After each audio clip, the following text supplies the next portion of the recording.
ಕುಷ್ಟಗಿಯಲ್ಲಿ ಬಯ್ಯಾಪುರಿಗೆ ತಡೆಯಾಗ್ತಾರಾ ದೊಡ್ಡನಗೌಡ? ಮತ್ತೆ ಹಳೆ ಸಂಪ್ರದಾಯ ಮುಂದುವರಿಸ್ತಾರಾ ಕುಷ್ಟಗಿ ಜನ? ಕೊಪ್ಪಳ ಜಿಲ್ಲೆಯ ಕುಷ್ಟಗಿ ಇತಿಹಾಸವನ್ನ ನೋಡಿದ್ರೆ ಎಲ್ಲರೂ ಅವಕ್ಕಾಗೋದು ಗ್ಯಾರಂಟಿ. ಯಾಕಂದ್ರೆ ಇದುವರೆಗೆ ಈ ಕ್ಷೇತ್ರದಲ್ಲಿ ಸತತವಾಗಿ 2ನೇ ಬಾರಿಗೆ ಯಾವುದೇ ಶಾಸಕರನ್ನ ಗೆಲ್ಲಿಸಿದ ಇತಿಹಾಸವಿಲ್ಲ. ಇಲ್ಲಿ ನಡೆದ 2ನೇ ಚುನಾವಣೆಯಲ್ಲಿಯೇ ಕಾಂಗ್ರೆಸ್ ಮುಗ್ಗರಿಸಿತ್ತು. ಇಲ್ಲಿ ಲೋಕಸೇವಕ ಸಂಘದ ಅಭ್ಯರ್ಥಿ ಗೆದ್ದಿದ್ರು. ಇದಾದ ಬಳಿಕ ಸತತ 17 ವರ್ಷ ಕಾಂಗ್ರೆಸ್ ಶಾಸಕರಿಗೆ ಗೆದ್ರು. ಹಾಲಿ ಶಾಸಕರಿಗೆ ಕಾಂಗ್ರೆಸ್ ಟಿಕೆಟ್ ನೀಡಿರಲಿಲ್ಲ. ಈ ಸಂಪ್ರದಾಯ ಇದುವರೆಗೆ ಮುಂದುವರಿದುಕೊಂಡು ಬಂದಿದೆ. ಇದು ಹಾಲಿ ಶಾಸಕ ಅಮರೇಗೌಡ ಬಯ್ಯಾಪುರ ಅವರಿಗೆ ಕಂಟಕವಾಗಿ ಪರಿಣಮಿಸಿದೆ. 2004ರಲ್ಲಿ ಇಲ್ಲಿ ಬಿಜೆಪಿಯ ದೊಡ್ಡನಗೌಡ ಪಾಟೀಲ್ ಗೆದ್ದಿದ್ರು. 2008ರಲ್ಲಿ ದೊಡ್ಡನಗೌಡರನ್ನ ಸೋಲಿಸಿದ ಅಮರೇಗೌಡ ಬಯ್ಯಾಪುರ ವಿಧಾನಸೌಧ ಪ್ರವೇಶಿಸಿದರು. 2013ರಲ್ಲಿ ರಾಜ್ಯದಲ್ಲಿ ಬಿಜೆಪಿ ವಿರೋಧಿ ಅಲೆ ಬೀಸಿದ್ರು. ದೊಡ್ಡನಗೌಡ ಪಾಟೀಲ್ ಗೆದ್ದಿದ್ರು. 2018ರಲ್ಲಿ ಯಡಿಯೂರಪ್ಪ ಅಲೆ ಇದ್ರು. ದೊಡ್ಡನಗೌಡರನ್ನ ಸೋಲಿಸಲು ಅಮರೇಗೌಡ ಬಯ್ಯಾಪುರ ಯಶಸ್ವಿಯಾಗಿದ್ರು. ಇಂತಹ ಕ್ಷೇತ್ರದ 2018ರ ಚುನಾವಣೆ ಫಲಿತಾಂಶ ನೋಡುವುದಾದ್ರೆ ಕಾಂಗ್ರೆಸ್ನಿಂದ ಸ್ಪರ್ಧಿಸಿದ್ದ ಅಮರೇಗೌಡ ಬಯ್ಯಾಪುರ 87,567 ಮತಗಳನ್ನು ಪಡೆದಿದ್ರೆ, ಬಿಜೆಪಿಯಿಂದ ಸ್ಪರ್ಧಿಸಿದ್ದ ದೊಡ್ಡನಗೌಡ ಪಾಟೀಲ್ 69,536 ಮತಗಳನ್ನು ಪಡೆದಿದ್ರು. ಈ ಮೂಲಕ ಅಮರೇಗೌಡ ಬಯ್ಯಾಪುರ 18,031 ಮತಗಳ ಅಂತರದಿಂದ ಗೆದ್ದಿದ್ರು. ರಾಜ್ಯದಲ್ಲಿಯೇ ಅತ್ಯಂತ ವಿಚಿತ್ರ ಇತಿಹಾಸ ಹೊಂದಿರೋ ಕ್ಷೇತ್ರಗಳಲ್ಲಿ ಒಂದಾದ ಕುಷ್ಟಗಿ ಕ್ಷೇತ್ರದ ಜಾತಿವಾರು ಲೆಕ್ಕಾಚಾರ ಹೇಗಿದೆ ಅಂತ ನೋಡೋದಾದ್ರೆ, ಕುಷ್ಟಗಿ ಕ್ಷೇತ್ರದಲ್ಲಿ ಲಿಂಗಾಯತ ಸಮುದಾಯದ 66,000 ಮತದಾರರಿದ್ದು ಬಯ್ಯಾಪುರ ಮತ್ತು ಬಿಜೆಪಿ ನಡುವೆ ಹಂಚಿ ಹೋಗಿದ್ದಾರೆ. ಪರಿಶಿಷ್ಟ ಜಾತಿಯ 35,000 ಮತದಾರರಿದ್ದು ಸಾಂಪ್ರದಾಯಿಕವಾಗಿ ಕಾಂಗ್ರೆಸ್ ಬೆಂಬಲಿಸಿಕೊಂಡು ಬರ್ತಿದ್ದಾರೆ. ಇಲ್ಲಿ ಬಿಜೆಪಿ ಅಭ್ಯರ್ಥಿ ಕುರುಬ ಸಮುದಾಯಕ್ಕೆ ಸೇರಿರುವುದರಿಂದ ಕುರುಬ ಸಮುದಾಯದ 34,000 ಮತದಾರರು ಬಿಜೆಪಿ ಮತ ಬ್ಯಾಂಕ್ ಆಗಿದ್ದಾರೆ. ಪರಿಶಿಷ್ಟ ಪಂಗಡದ 22,000 ಮತದಾರರಿದ್ದು ಬಿಜೆಪಿ ಪರ ಒಲವು ಹೊಂದಿದ್ದಾರೆ. ಮುಸ್ಲಿಂ ಸಮುದಾಯದ 20,000 ಮತದಾರರು ಕಾಂಗ್ರೆಸ್ ಮತ ಬ್ಯಾಂಕ್ ಆಗಿದ್ದಾರೆ. ಉಪ್ಪಾರ ಸಮುದಾಯದ 15,000 ಮತದಾರರು ಒಂದು ಬಾರಿ ಇವರಿಗೆ ಒಂದು ಬಾರಿ ಅವರಿಗೆ ಬೆಂಬಲಿಸುತ್ತಿದ್ದಾರೆ ಅನ್ನೋದಕ್ಕೆ ಫಲಿತಾಂಶಗಳೇ ಉತ್ತಮ ಉದಾಹರಣೆ. ಇತರ ಸಮುದಾಯಗಳ 23,000 ಮತದಾರರು ಗೆಲ್ಲೋ ಅಭ್ಯರ್ಥಿಗೆ ಮತ ನೀಡುತ್ತಿರುವುದಕ್ಕೂ ಚುನಾವಣೆ ಫಲಿತಾಂಶಗಳೇ ಸಾಕ್ಷಿ.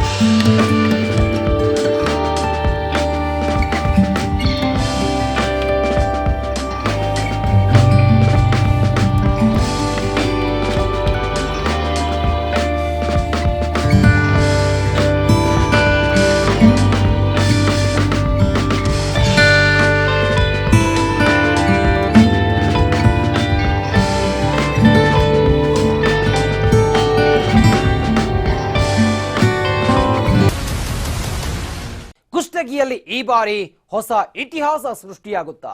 ಇಲ್ಲಿ ಜನ ಹಳೆ ಸಂಪ್ರದಾಯಕ್ಕೆ ಜೋತು ಬೀಳ್ತಾರ? ಹಳೆ ಸಂಪ್ರದಾಯಕ್ಕೆ ಜೋತು ಬಿದ್ದು ಬಯ್ಯಾಪುರ್ಗೆ ಸೋಲಿನ ರುಚಿ ತೋರಿಸ್ತಾರ? ಈ ಬಾರಿ ದೊಡ್ಡನಗೌಡ ಪಾಟೀಲ್ ಗೆಲ್ತಾರ? ಯಲಬುರ್ಗದಲ್ಲಿ ಮತ್ತೆ ಹಾಲಪ್ಪ ಆಚಾರ್ ಗೆಲ್ತಾರ ಇಲ್ವಾ ಅನ್ನೋದನ್ನ ನೋಡೋಣ ಬನ್ನಿ.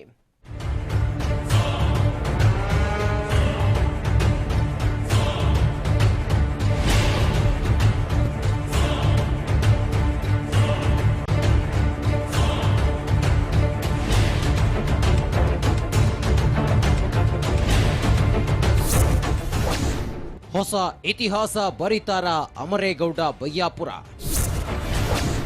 ಎಲ್ಲ ಆರೋಪಗಳನ್ನ ಮೆಟ್ಟಿಗೆಲ್ತಾರ ಶಾಸಕ ಬಯ್ಯಾಪುರ? ಕುಷ್ಟಗಿಯಲ್ಲಿ ಇದುವರೆಗೆ ಸತತವಾಗಿ 2ನೇ ಬಾರಿಗೆ ಒಬ್ಬ ವ್ಯಕ್ತಿ ಗೆದ್ದ ಇತಿಹಾಸವೇ ಇಲ್ಲ ಅಂತ ವಿಚಿತ್ರ ಕ್ಷೇತ್ರ ಇದು. ಇಲ್ಲಿ ಸತತವಾಗಿ ಕಾಂಗ್ರೆಸ್ ಗೆದ್ದಿರಬಹುದು, ಆದ್ರೆ ಒಬ್ಬನೇ ವ್ಯಕ್ತಿಗೆ ಟಿಕೆಟ್ ಕೊಟ್ಟು ಕಾಂಗ್ರೆಸ್ ಸತತವಾಗಿ ಗೆದ್ದಿಲ್ಲ. ಇಂಥ ಕ್ಷೇತ್ರದಲ್ಲಿ ಹೊಸ ಇತಿಹಾಸ ಬರೆಯಲು ಕಾಂಗ್ರೆಸ್ ಶಾಸಕ ಅಮರೇಗೌಡ ಬಯ್ಯಾಪುರ್ ಸಿದ್ಧರಾಗಿದ್ದಾರೆ. ರಾಜ್ಯದಲ್ಲಿ ಕಾಂಗ್ರೆಸ್ ಸರ್ಕಾರ ಅಸ್ತಿತ್ವದಲ್ಲಿ ಇಲ್ಲದಿದ್ರೂ ಕ್ಷೇತ್ರದ ಅಭಿವೃದ್ಧಿ ಮಾಡ್ತಿದ್ದಾರೆ. ಆದರೆ ಅಮರೇಗೌಡ ಬಯ್ಯಾಪುರ್ ಅವರ ಮಗ ಮತ್ತು ಅಳಿಯ ಕುಟುಂಬ ಗುತ್ತಿಗೆ ಲಾಬಿಯಲ್ಲಿ ಮುಳುಗಿ ಹೋಗಿದೆ ಅನ್ನೋ ದೊಡ್ಡ ಆರೋಪ ಕೇಳಿ ಬರ್ತಿದೆ. ಕ್ಷೇತ್ರದಲ್ಲಿ ಕಾಂಗ್ರೆಸ್ ಕಾರ್ಯಕರ್ತರನ್ನ ನಿರ್ಲಕ್ಷಿಸಿದ್ದಾರೆ ಅಂತ ಶಾಸಕರ ವಿರುದ್ಧ ಕಾರ್ಯಕರ್ತರು ಹೈಕಮಾಂಡ್ಗೆ ದೂರು ನೀಡಿದ್ದಾರೆ. ಕಾಂಗ್ರೆಸ್ ನಡೆಸಿರೋ ಆಂತರಿಕ ಸಮೀಕ್ಷೆಯಲ್ಲೂ ಬಯ್ಯಾಪುರ್ಗೆ ಇಲ್ಲಿ ಹಿನ್ನಡೆಯಾಗಲಿದೆ ಅನ್ನೋ ವರದಿ ಬಂದಿದೆ. ಅಭ್ಯರ್ಥಿ ಬದಲಿಸಿ ಕ್ಷೇತ್ರವನ್ನ ಉಳಿಸಿಕೊಳ್ಳಲಿದೆಯಾ ಕಾಂಗ್ರೆಸ್? ಇಲ್ಲಿ ಸತತವಾಗಿ ಒಬ್ಬ ವ್ಯಕ್ತಿ ಗೆಲ್ಲದೆ ಇರಬಹುದು, ಆದ್ರೆ ಇಲ್ಲಿ ಸತತವಾಗಿ ಗೆದ್ದು ಕಾಂಗ್ರೆಸ್ ಇತಿಹಾಸವನ್ನ ಬರೆದಿದೆ. ಈ ಇತಿಹಾಸ ಮರುಕಳಿಸಬೇಕಾದ್ರೆ ಅಭ್ಯರ್ಥಿಯನ್ನ ಬದಲಿಸಿ ಹೊಸ ಮುಖಕ್ಕೆ ಮಣೆ ಹಾಕಿದ್ರೆ ಸಾಕು ಅಂತ ಕ್ಷೇತ್ರದಲ್ಲಿರೋ ರಾಜಕೀಯ ಪಂಡಿತರು ಭವಿಷ್ಯ ನುಡಿದಿದ್ದಾರೆ. ಇದೇ ಕಾರಣಕ್ಕೆ ಕುಷ್ಟಗಿ ಕ್ಷೇತ್ರದ ಟಿಕೆಟ್ಗಾಗಿ ಅಮರೇಗೌಡ ಬಯ್ಯಾಪುರ ಜೊತೆಗೆ ಮಾಜಿ ಶಾಸಕ ಹಸನ್ ಸಾಬ್ ಸೇರಿ ಮತ್ತಿಬ್ಬರು ಆಕಾಂಕ್ಷಿಗಳು ಅರ್ಜಿ ಸಲ್ಲಿಸಿದ್ದಾರೆ. ಹೀಗಾಗಿ ಈ ಬಾರಿ ಅಭ್ಯರ್ಥಿಯನ್ನ ಬದಲಿಸಿ ಕ್ಷೇತ್ರವನ್ನ ಉಳಿಸಿಕೊಳ್ಳಲು ಕಾಂಗ್ರೆಸ್ ಆದ್ಯತೆ ನೀಡೋ ಸಾಧ್ಯತೆ ಇದೆ.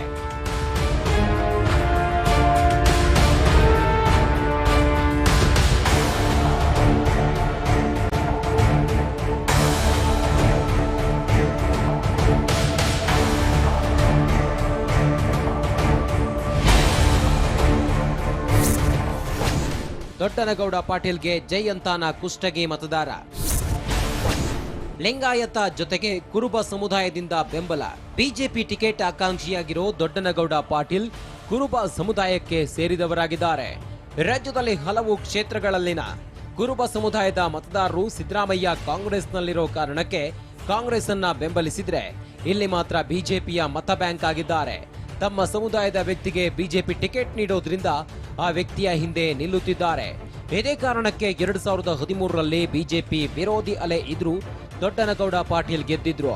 ಈಗ ಮತ್ತೆ ಕುಷ್ಟಗಿ ಮತದಾರರು ದೊಡ್ಡನಗೌಡ ಪಾಟೀಲ್ ಪರ ನಿಲ್ಲೋ ಎಲ್ಲಾ ಸೂಚನೆಗಳು ಕಂಡು ಬರ್ತಿವೆ.